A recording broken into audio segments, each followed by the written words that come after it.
Here we are about 2,000 feet above the estuary in Dennis, Massachusetts. The actual estuary is that silty, windy bit that you see below you. This is where a lot of shellfish and small fishes begin their life cycle.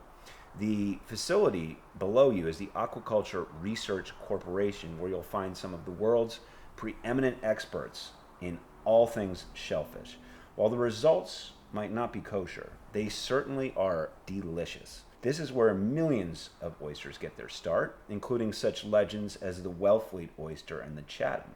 There are only about a dozen or so facilities in the country that do this work, and as Rick Sawyer, the gracious and charming president of the ARC that you see in this video, would inform me, over 90% of all oysters served at raw bars start in an aquaculture facility just like this one.